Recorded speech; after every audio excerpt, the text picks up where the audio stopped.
investigative reporter Chuck Galley joins us now with details. Chuck?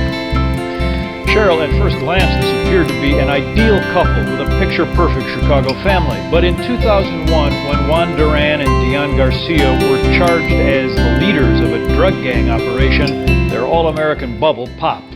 Hi, I'm in the studio today, the Bold Step Studio, and we have our Bold Story series. And I have a special guest today. I love her story. I think you're going to love it as well. Her name is Dionne Garcia. And there's an amazing story of how God has touched her life. And we wanted to make sure that you were able to hear this story as well. Dionne, welcome. Thank you. Thank you so much. So, Dionne, we've titled this From America's Most Wanted to God's Beloved. Yeah. And so tell me a little bit about your growing up and how you ended up on America's Most Wanted. How I grew up, well, I want to say I have to go back to the root of my childhood, which I was brought up and raised by my grandfather, my maternal grandfather. My dad came into my life at the age of 14. Yeah. And by then I was already rebellious. I have to throw that in there. I was very rebellious. And my grandpa did the best that he could. I recall him, sending me to the Catholic church, communion, catechism. And still, I didn't know who Jesus was or religion was, or for that spirituality. I always say spirituality, my spiritual walk. But I came from a broken family. I got involved in gangs for some time, then got out, and then, started drug dealing. Yeah. So what landed me on America's Most Wanted was back in 2000. I caught an indictment with the gang organization. Whether I'd been involved or not, just knowing their activities, again, with my children's father at the time, I was just as guilty. Yeah. Making the fast money, living that life. I never thought for 1 minute that, it would become a federal case. I just never thought I'd get caught, to be honest with you. Yeah, sometimes we think that, we're going to get away and we're not. It's going to end somewhere. Yeah. I got arrested and I was here at the MCC Chicago for about 2 weeks. I was released on bond. I was 8 months pregnant for my youngest daughter. But during the time of having to meet with my attorney at that time, there was a lot of pressure. And mind you, I was harboring their dad while the government was still looking for him. Searching for him, yeah. Yes. So in the midst of harboring him and then carrying that pregnancy, plus I had 3 other children at that time, I think it took a toll on me, the stress level and whatnot. But she made it. At 5 months, I had her at 13 ounces. Wow. 13 ounces. Yeah. So another situation that came up is that once she got to the weight of 2 pounds, she was in need of a surgery. Her life was in my hands to decide, do I go through with the surgery or not? Still, I was out on pretrial. Their dad couldn't be there. I was harboring him. She made it through that. She made it through that. And, now that she's older and my children know our story, I've never kept anything from them, never. But for a long time, she blamed herself on my decision to flee. Because when I mentioned that I had prayed that if she survived, that I would not leave her sight, if it meant whatever.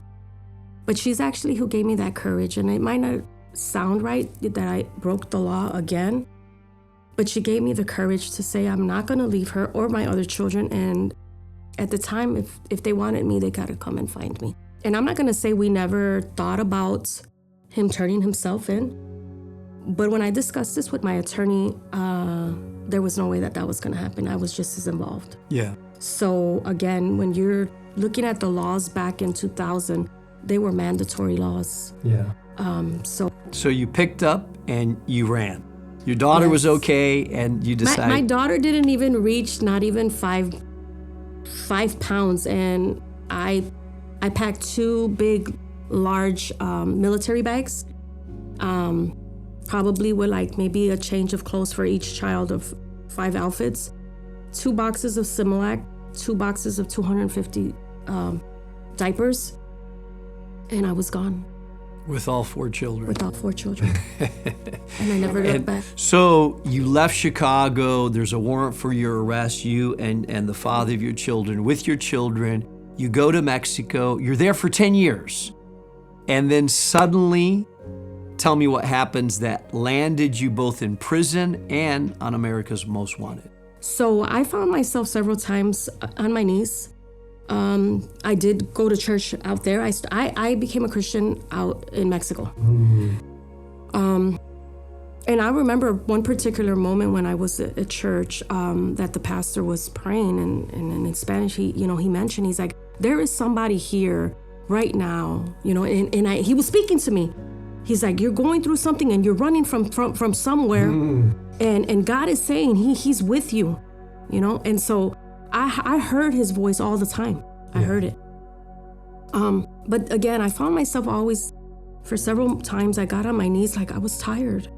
I didn't know where my life was going to go. And many times I wanted to turn myself in. But when I looked over at my children, I just couldn't. I couldn't leave them, and I didn't know how long I was going to face if I turned myself in. So I want to say when my grandpa passed away, as I found out afterwards, they aired me on America's Most Wanted, January of 23 of 2007. So obviously I wasn't at the wake. I found out afterwards the marshals did attend to look for me there. I was his daughter. My grandpa was my dad. I was his daughter. So they probably assumed that I was gonna attend the funeral. And since I didn't, that was the day they aired me on America's Most Wanted. That's what it was. It was already there was no leads. I mean, a decade had passed. And so they aired me on 15 Seconds of Shame. And I recall that moment. I was cooking. And one of my, for some reason, and I would always tell him, why are you watching that show? Like, why? And sure enough, have you seen Dionne Garcia? 15 Seconds of Shame, I came out, and one of my daughters tugged at me and said, Mommy, is that you? And my life, right there, I knew that it was getting close. Yeah. So you come before the judge, and the judge gives you how many years in prison? He sentenced me to 16 years, 8 months. 16 years in prison, and you were how old when you were sentenced? A 33. So, but tell me how you ended up listening to Bold Steps. So, I always had quiet time moments where I would go into my cell. At that time, I was at Greenville camp, and they were cubicles. So I had my hours of when I would listen in on the broadcast, I think it was Living on the Edge, Charles Stanley, Tony Evans, several stations that would come up. On this particular day was a Saturday, and it was raining outside.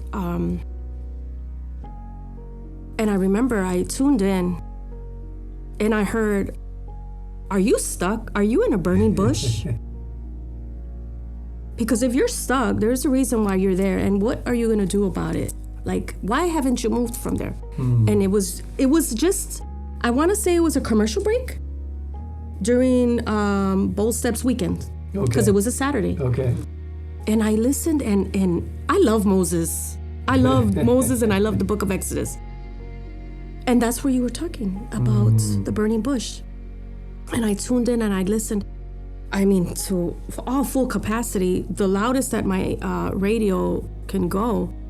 And I just remembered after that, it says, if you'd like to reach us or make a generous donation to Bold Steps, gave the address and all the information. That evening, I had 2 video sessions with my children. And so that evening, I said, before the session ends, I says, guys, I was listening to the radio, I said, and I came across a sermon, and the pastor is out of Chicago. And he mentioned being stuck and his book. And so my daughter, she gets on the phone and she's like, "What's the book's name, Mom?" You know? And I said, "I think it's in your cave, unstuck." And then there was another one, "What next?" So, I got those books. I got those books. Next day served, like immediately sent to me. This one I read in an hour, probably. Mm-hmm. But this was the book that inspired me to write that first letter. Mm-hmm. Because in this book, as small as it is, I found myself in here. I found a little bit of, in every little story in there, I found myself in this book. So what it was is that I decided what was the best way for me to be able to congregate and have a relationship with my pastor from prison, because you were ministering to me. And that was to stay in tune through your sermons. And that's where Bold Steps comes in. You know, the very second letter I received was a letter that said, "Hey, I reached out to my kids, talked to my daughters, let them know I'm listening to this radio program by a pastor named Mark Jobe." And they said, "Mom, we know Mark Jobe. We go to his church." We know Mark. So, and that's correct. I had already heard the name Mark Jobe back in 2010 when I got actually extradited back to the United States. And so I really didn't pay no mind at the time. But I am so grateful that through my children's father's mother, which is their grandmother, she was already taking them to new life. She had knew you. You know, she had mentioned, "Oh, you know, I have a great pastor, it would be nice. He's been praying for you." Like she would always tell us that she was bringing a prayer request to you. Yeah. But what really shocked me the day that I asked for these books was that, again, my daughter was like, "Mom, that's our pastor. I just got baptized there." And then the other one said, "I'm in his choir. I've been in his choir for a year." Yeah. No way. Like, no way. So the divine connection. Yeah. And I knew immediately, like, this is going to be the church where I'm going to go to. Yeah. This pastor needs to know, not just the pastor, but Bold Steps. The radio broadcast. You know, you come across a lot of different Christian stations, but when you connect with one that's out of your home state, it's like they're walking it with you. You have a sense of belonging. Yeah. And that's what this broadcast did for me. From the minute that I heard your first sermon, I started to inventory every sermon. Every sermon. So they became what helped. This is probably they became what helped me to minister to the ladies in gathering every morning. Mornings with Jobe, mornings with Pastor Jobe. And they helped in the Bible studies. If I started a group, see Bold Steps, Monday, God of Second Chances, Bold Steps Radio. And so you would sit and listen to the radio program, take notes. Yes. And then share it with the women. I would study it on my own. And then in the evening, every evening we had a women's group. And so then I was doing that at first, sharing. Yeah. And then I thought, when I would share with the ladies, as we gathered, I asked them, I said, "Would any of you be interested in gathering in the morning and tuning into Bold Steps with me?" And then you're listening and you're getting the message as you receive your message. And that's what we started doing. But each and every, I probably got about 50 composition books. You do a lot. But these are your sermons here. Yeah. These are Bold Steps live radio. All of them that I was taking till the day that I left. And Dionne, I know that you have been, like anybody coming out of prison, getting reintegrated. You were then put in a sort of reintegration house where you discovered that your caseworker actually had a Bold Steps connection as well. Tell us about that. So I released in prison on November 30th of 22. A week later, I had to meet with my case manager. Her name is Ebelise Sanchez. She asked me, you are able to have one religious pass? Do you know what church do you want to go to? And I said, yes. I said, New Life. It's located, and I gave her the address. And she says, is this a church that you're familiar with, or do you? I said, yeah. I said, well, can I just tell you real quick? So she was all for listening, and I said, this pastor is, he's a pastor to this church, but I also was listening to him on the radio broadcast out of Bold Step. She said, wait a minute. That's what she said, was her words. Wait a minute. And I said, his name is Mark Jobe. She says, hold on 1 second. And she got on the phone and she called her husband. She says, Mark knows you as who? And I says, Dionne Garcia, the woman in Greenville with the 16-year sentence that was ministering inside. She got on the phone, put it on speaker. She says, you're never going to believe who I have in my office. And she called her husband. And it was, as soon as she made that call, just to let it be known that I was her caseload, we had a connection that was outside of just being her caseload. She's a great woman. I say that she's my spiritual advisor. She's somebody that I can call. She's not, obviously she doesn't work there anymore, so we became very close friends now. Yeah. But the connection of, what were the chances of my case manager being married to your producer? Yeah.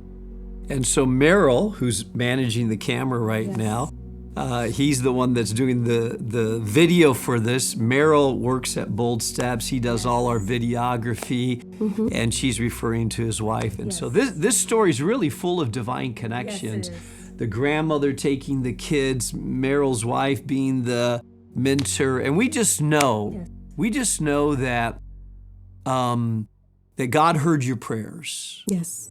And you were let out of prison early, a little bit early. I mean, you spent a long time in there, but you were let out a little bit early. You were connected to Bold Steps, reconnected to your children, connected to a mentor. And I just thought our Bold Step listeners need to hear that story, because it's a story of, there are people right now that may be in the midst of a dark hole. Maybe it's not prison, Dionne, but maybe it's their own valley or dark hole, and they don't see hope into the future. What would you like to say to that person? Maybe they are in prison, but maybe they're in a prison of a different kind and don't see a way forward. What would you like to tell that person? Well, like for myself, maybe we all come across a point in our life where we just don't believe that God even exists. A lot of doubts. But when I tell you, when you call out to Him in your deepest, darkest moments, He will answer. He might not answer to you right there that moment and give you what you want, but He's going to answer at His timing, and His timing is always right. Yeah. Lord, if you exist, just help me. I wanna know your word. I wanna be able to understand the Bible more than anything. A lot of people will not touch the Bible because they don't understand it. Yeah. Or they fear that the minute that you open it, you gotta be this perfect person. No, what I found was when I opened up that Bible, it was healing me, but it was teaching me at my understanding. Mm-hmm. Because I asked that, help me to understand, help me to be able to understand your word, but speak to me. And in those dark places, there was a lot of dark places, in my own state of mind, that mental state that a lot of people struggle with mental state issues, and that is an imprisonment as well. I didn't want to listen. He put people, he put books, he put, mail in my hands that, I didn't pay no mind to. If I'd have listened back then to the very first time God was speaking to me through someone or a book, I probably wouldn't have had to gone through where I went through. I call it my wilderness, just like Moses, the 40 years of going around and around. I stayed in prison for 12 years. In the same place, in that burning bush, stuck, until I learned to listen to His voice, Samuel. Lord, I'm here, I'm listening. It's great. But just to be able to say yes, Don't turn away when somebody is trying to reach out to you and talk to you and tell you, because that is him. He's calling you, no matter where you're at. When I look back at my life, I was a drug dealer.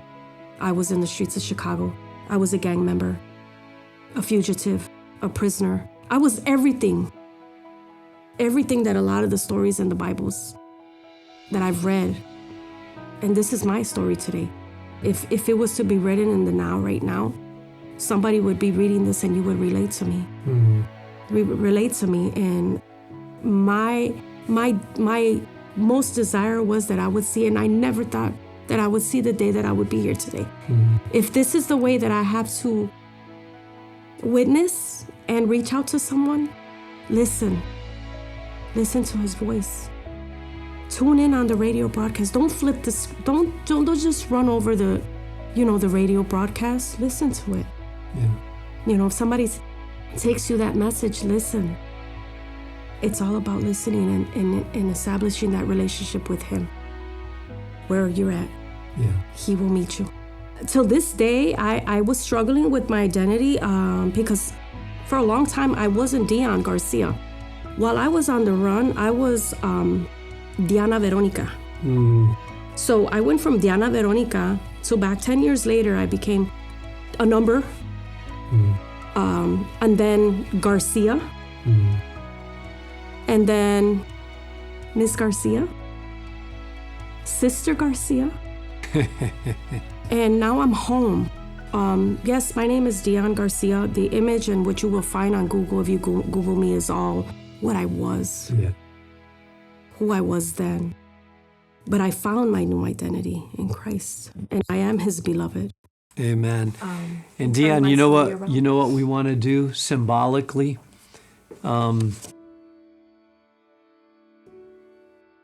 You've been a lot of labels slapped on you: gangbanger, fugitive, America's Most Wanted, prisoner.